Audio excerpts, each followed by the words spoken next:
Mr. Joe Rosenflag. Hell yeah, how's it going, folks? I'm excited. New year, new me, all that bullshit that we tell ourselves every year. I turned 30 last year. I gave up on all those hopes and dreams. My only plan for this year is just not to get any fatter. That's it. A little bit about myself. I'm a Jew. I'm a Jew from Texas, which means now that I'm here, hell yeah! I'm a Jew from Texas, which means now that I'm here, there are no Jews there. I don't know what happened, and I don't want to ask questions I don't want answers to. But yeah, I moved to New York a few years ago. Moved here in 2019. Bad timing on my part. But I'm just saying, a little thing happened here. I should have stayed in Texas where their reaction was, fuck it, let's see how many die. Like here in New York, everybody's just like, lock them in their room forever. When are they going to get out? I have no idea. But yeah, I moved to New York a few years ago.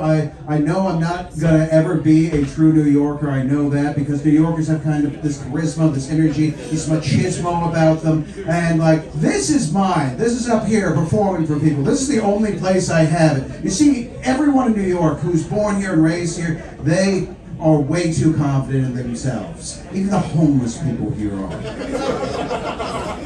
You know what I'm saying? Like, the other day, I was hopping on the J train, and this guy behind me, holes in his clothes, shit in his beard, wanders onto the train. I'm painting a vivid image. Each of you saw this person somewhere on the street tonight. But yes, we're punching down. That's no. But yeah, a guy wanders onto the train. He zeroes in on a woman immediately and goes, "Hey, girl! How's a woman like you walking on a train like this with an ass like that?"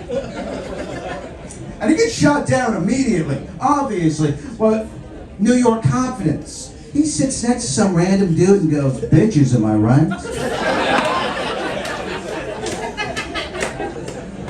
And he made a friend. They were exchanging information. They were making plans for the weekend. Best case scenario for me, I've got like 5 friends I can call up. Like, I'm 30. They're dropping like flies. They're getting relationships, marriage, having kids. This guy was making plans for the weekend with a guy he just met. I'm not even sure he's going to afford it. What is the idea here? They're going to go to a water park next weekend, and I'm going to be calling up my friend at like 9 o'clock on a Saturday night going, "Hey man, I've got a 6-pack of beer and a box taco mix. Let's make this happen. Let's watch Breaking Bad tonight." That's going to be a lot of us tomorrow night. But yeah, talked about my friends having kids. 2 of my friends had kids this last month. I'm actually going to become a godfather in about a week at a christening. Hell yeah, I'm excited. I'm excited. A lot of people say that parenting is hard. I've worked with kids a lot of my life, all throughout my teen years. I worked at a zoo, I worked at a preschool, I worked at a children's museum. And this is what I can tell you. Kids are really fucking easy. I know there's a few parents in here going, "My God, this is bullshit. What the hell is this young stallion talking about?" Yeah, I know that it seems obtuse, but I think having kids is easy because all you have to do is feed them, clothe them, and make sure they go to school. Like, you can hit your kid. That's fine. Like, don't do it in public. But there's a lot of pushback right now. I can feel it. I can feel it inside of me. But let me ask you, last time you went to like a grocery store and some woman, some man's little shit is just tearing things off the shelf, did you not have someone just lean over to you and go, "My mom would whoop my ass if I did that"? And then you agreed with them. Like, that's how easy it is to raise a kid. As long as you don't get caught hitting them, you just give them that look that you know means they're going to hit that child as soon as they're out of sight. That's fine. Like, you can hit your kid. The only thing you can't do to a kid is fuck them. That's it. Whoa! Yeah. Exactly. You can do almost anything to a kid. I'm just going to keep on getting whoas. I like that corner right here. Pizza and beer, you're my audience. You guys went to Artichoke Pizza, you're drinking cheap beer, you're just asking for diarrhea tomorrow. I know Artichoke Pizza well. Hopefully you didn't get the pepperoni slice. Okay. A lot of grease in there.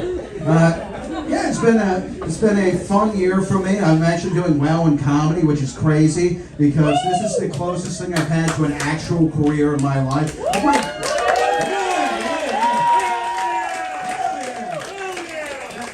that's it. Hell yeah! Hell yeah! That's what we're looking for. Yeah, I'm actually doing well. This is the first year that I haven't lost money doing this, so that's a good thing. Pursuing your dreams actually pays off. But no, the weirdest part is that my moment that I realized I was doing well is I bought a scarf. I bought my first scarf. I have scarf money now. And you want to see said scarf, see me here next week when it's 5 degrees. I'm shouting comedy on the street trying to get people into this show.